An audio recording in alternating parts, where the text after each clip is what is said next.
Hi everyone, welcome back to my YouTube channel. Friends, आपके अपने ही चैनल लर्न अलाउड एजुकेशन पर स्वागत है।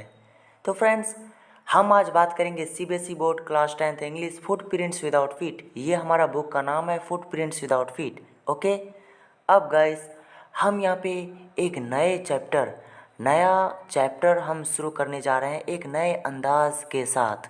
तो फ्रेंड्स, हमारा जो नया चैप्टर है वो है a triumph of surgery. A triumph of surgery.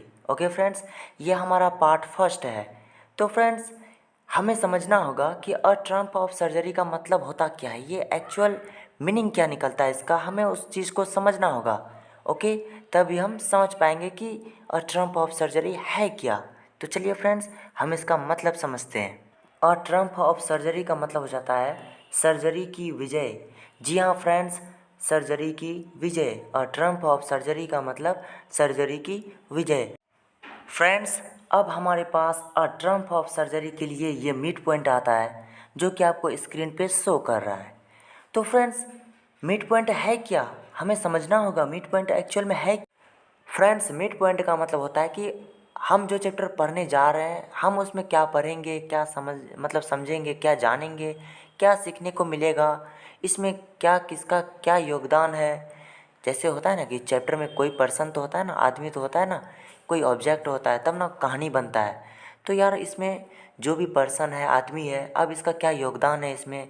In short में कहानी का समरी को समझाता है 3-4 लाइन में कि इस चैप्टर में हम क्या पढ़ने जा रहे हैं, किसका क्या योगदान है।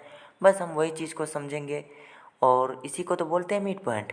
तो गाइस, हमारा मिड पॉइंट है अ ट्रम्प ऑफ सर्जरी के लिए ट्रिकी अ स्मॉल डॉग, यानी इसमें कुत्ता आ गया है ना, ट्रिकी नाम से एक छोटा सा कुत्ता आ गया। अब इसका भी इसमें योगदान है। तो फ्रेंड्स, यही तो मैंने बोला कि जहाँ योगदान है चैप्टर में, कुछ ना कुछ किसी का थोड़ा सा मतलब हाथ रहता है चैप्टर में, यानी योगदान रहता है कि हाँ हम ये भाग करेंगे, है ना। जैसे ड्रामा करता है ना कोई, तो बस सिंपल उसी तरह से एग्जाम्पल है। तो गाइस, हमारा सेंटेंस है मिड पॉइंट के लिए, अ ट्रम्प ऑफ सर्जरी के लिए भी सेंटेंस है। Tricky a small dog is pampered and overfed by his rich mistress. He falls seriously ill and his mistress consult a veterinary surgeon. Does he perform an operation? Does the dog recover? तो friends, ये हमारा अ triumph of surgery के लिए mid point है। अब यहाँ पे बोल क्या रहा है, हम उस चीज़ को आपको समझाते हैं। गाइस, ध्यान से सुनना इस मिड पॉइंट को अ ट्रम्प ऑफ सर्जरी के लिए, ताकि आपको चैप्टर में समझने में आसानी हो। तो गाइस, यहाँ पे मिड पॉइंट में बोल रहा था, ट्रिकी एक छोटा कुत्ता है जिसे उसकी अमीर मालकिन बहुत लाड़ प्यार से पालती है और बहुत ही ज़्यादा खिलाती है। वह गंभीर रूप से बीमार पड़ जाता है और उसकी मालकिन एक पशु चिकित्सक से सलाह लेती है। क्या वह ऑपरेशन करता है? क्या कुत्ता ठीक हो जाता है? तो फ्रेंड्स, यहाँ पे मालकिन और कुत्ते की बात है, तो डैट मीन्स यही तो है हमारा मिड पॉइंट और ट्रम्प ऑफ सर्जरी के लिए। तो गाइस, उम्मीद करता हूँ आप मिड पॉइंट को समझ गए होंगे, है ना। तो फ्रेंड्स, अब हम अपना पहला पैराग्राफ पर चलते हैं अ ट्रम्प ऑफ सर्जरी के लिए। तो चलिए हम शुरू करते हैं। सेंटेंस है, I was really worried about tricky this time. I had pulled up my car when I saw him in the street with his mistress, and I was shocked at his appearance.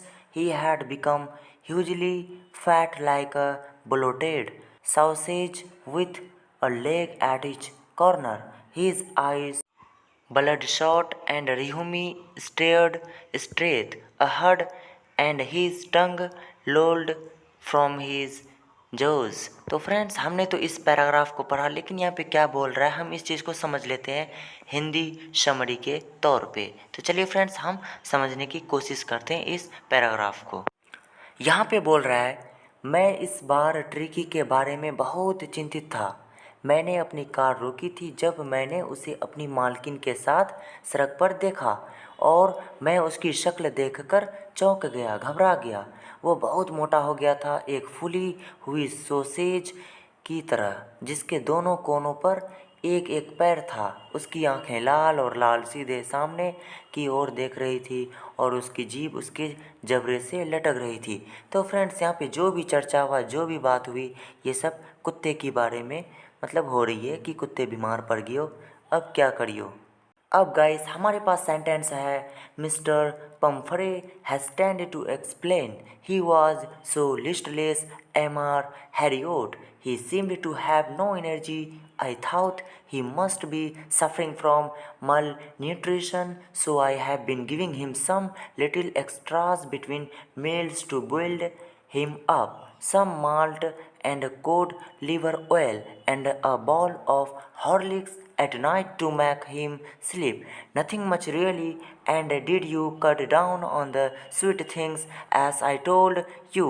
तो friends हमने इस बड़े से paragraph को रट्टा मारते चले गया, पढ़ते चले गया, लेकिन यहाँ पे क्या बोल रहा है हमने कुछ नहीं समझा। तो फ्रेंड्स सबसे पहले हमें समझना होगा कि यहाँ पे क्या बोल रहा है। तो गाइस चलिए एक नज़र डालते हैं और सिंपल भाषा में इसको समझते हैं हिंदी समरी के तौर पे।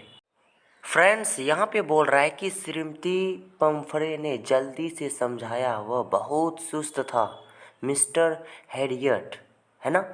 ऐसा लगता था कि उसमें कोई ऊर्जा नहीं है। मुझे लगा कि वह मतलब कुपोषण से पीड़ित होगा, इसलिए मैं उसे ताकत देने के लिए भोजन के बीच में कुछ अतिरिक्त चीज़ें दे रही हूँ, कुछ माल्ट और कोड लीवर ऑयल, और रात में उसे सुलाने के लिए हॉर्लिक्स का एक कटोरा, है ना, जो कि वास्तव में कुछ खास नहीं है। ओके, खास नहीं है। और क्या तुमने मीठी चीज़ें खाना कम कर दिया है ना, जैसे मैंने तुमसे कहा था। तो फ्रेंड्स यहाँ पे यही बोला जा रहा है, हिंदी समरी के तौर पे हमने समझ लिया है। तो गाइस अब हम अपना नेक्स्ट पैराग्राफ की तरफ बढ़ते हैं। ओके फ्रेंड्स सेंटेंस है oh I did for a bit but he seemed to be so weak I had to relent. That means guys यहाँ पे बोल रहा है ओह मैंने थोड़ी देर के लिए ऐसा किया लेकिन वह इतना कमज़ोर लग रहा था। ओके फ्रेंड्स यहाँ पे यही बोला जा रहा है। फ्रेंड्स मेरी बातों को ध्यान से सुनो। यहाँ पे बोल रहा है oh I did for a bit but he seemed to be so weak I had to relent. That means oh मैंने थोड़ी देर के लिए ऐसा किया लेकिन वह इतना कमज़ोर लग रहा था कि मुझे झुकना पड़ा। ओके फ्रेंड्स यहाँ पे ये बोला जा रहा है। अब गाइस सेंटेंस है he does love cream cakes and chocolates so. That means कि उसे क्रीम केक और चॉकलेट बहुत पसंद है। Okay I can't bear to refuse him. बोला जा रहा है मैं उसे मना नहीं कर सकता। ओके अब गाइस सेंटेंस है I looked down again at the little dog, यानी मैं फिर से छोटे कुत्ते की तरफ देखा। Okay that was the trouble, यानी यही तो परेशानी थी। ओके यहाँ पे इतना ही बोला जा रहा है। अब गाइस हमारे पास सेंटेंस आता है Tricky's only fault was greed, यानी ट्रिकी की एकमात्र गलती लालच थी। ओके अब सेंटेंस है he had never been known to refuse food, he would tackle a meal at any hour of the day और नाइट। उसे कभी भी भोजन से इनकार करते नहीं देखा गया था, वह दिन या रात के किसी भी समय भोजन को हाथ से पकड़ लेता था। ओके अब सेंटेंस आता है friends and I wondered about all the things Mr. Pumphrey hadn't mentioned. Are you giving him plenty of exercise? यहाँ पे बोला जा रहा है कि और मुझे उन सभी बातों के बारे में आश्चर्य हुआ जिनका श्रीमती पम्फ्रे ने उल्लेख नहीं किया था। क्या आप उसे भरपूर व्यायाम करा रहे हैं? डैट मीन्स एक्सरसाइज, योगा करा रहे हैं। तो गाइस यहाँ पे यही बोला जा रहा है। हमने स्टेप बाय स्टेप देखा, वन बाय वन देखा, समझा। उम्मीद करता हूँ कि समझ में भी आ गया होगा आपको। सेंटेंस है well he has his little walks with me as you can see but Hodgkin the gardener has been down with lumbago, है ना, lumbago so there has been no ring throwing lately.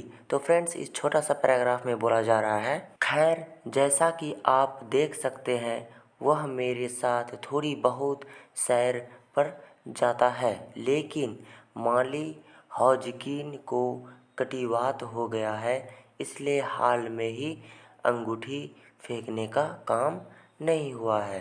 तो friends यहाँ पे यही बोला जा रहा है। अच्छा फ्रेंड्स वो जो HODGKIN जो उसको पढ़ा जाता है हॉजकिन। ओके कंफ्यूज नहीं होना है, उसको हौजिकिन पढ़ा जाता है। मैंने तभी आपको गलती बता दिया था, सॉरी उसके लिए, दिल से सॉरी।